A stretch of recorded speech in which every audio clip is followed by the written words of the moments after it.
بسم اللہ السلام علیکم ورحمۃ اللہ وبرکاتہ میری اسٹوڈنٹس، اہلاً وسہلاً مرحباً. کیسے ہیں آپ سب؟ ٹھیک ہے، جزاک اللہ خیراً کثیرہ. تھوڑا سا ایکسٹرا ٹائم دینے کے لیے، جلدی جوائن کرنے کے لیے. تو چلیں انشاءاللہ دعا کے بعد آج کے سیشن کو سٹارٹ کرتے ہیں. ٹھیک ہے، نحمدہ ونصلی علی رسول الکریم، اما بعد، فاعوذ باللہ من الشیطان الرجیم، بسم اللہ الرحمن الرحیم. رب اشرح لی صدری ویسر لی امری واحلل عقدۃ من لسانی یفقہوا قولی. رب زدنی علما اللہم اہد قلبی وسدد لسانی واسلل سخیمۃ قلبی. آمین. جی میں بھی ٹھیک ہوں، اللہ کا شکر احسان ہے، الحمدللہ. اور آپ بتائیں کہ نمازیں کیسی جا رہی ہیں آپ کی؟ اچھا فیل کرتے ہیں آپ؟ الحمدللہ کافی. تو آپ آگے آگے بڑھتے جا رہے ہیں نا نماز میں.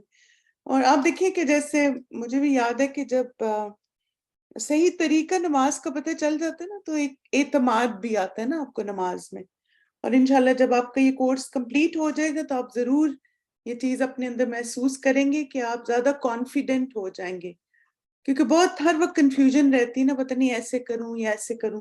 تو انشاءاللہ بہت بہتری محسوس کریں گے. تو چلیے آج کے سیشن کی طرف چلتے ہیں. بسم اللہ الرحمن الرحیم. اللہ تعالیٰ ہم سب کو نبی صلی اللہ علیہ وسلم جیسی نماز سیکھنے اور ادا کرنے کی توفیق دے، اور ہماری نمازیں ہماری آنکھوں کی ٹھنڈک بنے. آمین. اپنی نیت کو اللہ کے لیے خالص کرتے ہیں، اس دعا کو مانگ کے، اللہم وفقنی لما تحب و ترضی. اور ایک جیسے استاذہ نے جملہ بولا تھا اخلاص کے لیے، انہوں نے کہا کہ جب انسان کی نیت میں اخلاص آ جاتا ہے نا، تو اس کے ساتھ ہی کاموں میں برکت بھی آ جاتی ہے. یعنی آپ زیادہ پروڈکٹیو ہو جاتے ہیں جب آپ کی نیت اللہ تعالیٰ کے لیے خالص ہوتی ہے. تو آج کا سبق انشاءاللہ جیسے ہم کچھ تھوڑی سی دہرائی کریں گے، کوئک سی سورہ فاتحہ کے بارے میں ایک دو باتیں، پھر اس کے بعد تلاوت قرآن کا ہم نے ٹاپک سٹارٹ کیا ہوا تھا، اور پھر اس کے بعد انشاءاللہ رکوع کا جو مستون طریقہ ہے اس کے بارے میں آج جانیں گے. اور اگر ٹائم ہوا تو انشاءاللہ جو قومہ ہے رکوع سے نیکسٹ سٹیپ وہ بھی کور کر لیں گے. نماز کی 9 شرائط یہ سب کو یاد ہو گئی؟ الحمدللہ. چلیں ماشاءاللہ، اللہ مبارک. اور نماز کا طریقہ الحمدللہ ہم اس کلاس میں جو سیکھ رہے ہیں وہ کون سا ہے کہ جیسے نبی صلی اللہ علیہ وسلم نے فرمایا کہ تم اس طرح نماز پڑھو جس طرح تم نے مجھے نماز پڑھتے دیکھا. اور پھر یہ 3 کیٹیگریز آپ کی لسٹ مینٹین ہو رہی ہے، لکھتے جا رہے ہیں نا ساتھ ساتھ. گڈ. یہ میں آپ کو آخر میں اس کا فائدہ بھی بتاؤں گی کہ یہ کتنا زبردست آپ نے اپنے پاس ہینڈ آؤٹ تیار کر لیا. اور پھر الحمدللہ اس کلاس میں ہمارا فوکس کیا ہے کہ جس کی نماز درست ہوگی اس کے سب کام درست ہوگے الحمدللہ. تو اللہ سبحانہ تعالیٰ ہم سب کو بھی توفیق دے کہ ہم اپنی نمازوں کو سنت کے مطابق ادا کر سکیں، اس کو درست کریں، تاکہ اپنی دین دنیا اور آخرت کے سب معاملات کو بھی درست کریں انشاءاللہ. پھر آپ دیکھیں کہ نبی صلی اللہ علیہ وسلم نے فرمایا کہ اعمال میں سب سے بہترین عمل جو ہے وہ نماز ہے. صوبان رضی اللہ عنہ کہتے ہیں کہ رسول اللہ صلی اللہ علیہ وسلم نے فرمایا، ثابت قدم رہو اور تم ہرگز اس کی مکمل طاقت نہیں رکھ سکو گے، اور جان لو تمہارا سب سے بہترین عمل نماز ہے، اور وضو کی محافظت وہی کرتا ہے جو مومن ہو. آپ دیکھیں کہ یہاں پہ ثابت قدمی کی بات ہے نا، تو واقعی آپ دیکھیں کسی بھی کام میں استقامت اختیار کرنا بڑا مشکل ہوتا ہے. اور پھر وہی ہے کہ ہم پھسل جاتے ہیں، بعض دفعہ بھول جاتے ہیں، لیکن اپنی طرف سے مسلسل کوشش کرتے رہیں اور پھر اللہ سے دعا بھی مانگتے رہیں. اور پھر ساتھ ہی اللہ کے رسول نے کہا کہ تمہارا سب سے بہترین عمل کیا ہے؟ نماز. اور پھر کیا ہے کہ کون سا انسان ہے جو اپنے وضو کی حفاظت کرتا ہے؟ وہ جس کے اندر ایمان ہوتا ہے. جیسے ایک سسٹر بتا رہی تھی کہ وہ کہتی ہیں کہ میں نا جب بھی واش روم جاتی ہوں تو میں وضو کر کے آتی ہوں نا. تو اب دیکھیں ہم بھی کوشش کر سکتے ہیں نا کہ زیادہ جیسے دن کا حصہ جو ہے وضو کی حالت میں گزاریں. اور آپ دیکھیں ابھی الحمدللہ سردیاں بھی آ رہی ہیں تو اب نمازیں بھی جلدی جلدی ہوں گی. تو انشاءاللہ اگر وضو میں ہوں گے تو ایک اور بھی آپ اس کا فائدہ دیکھیں گے کہ پھر ہم نماز کو اول وقت پہ بھی ادا کرتے ہیں. تو چلیے انشاءاللہ میں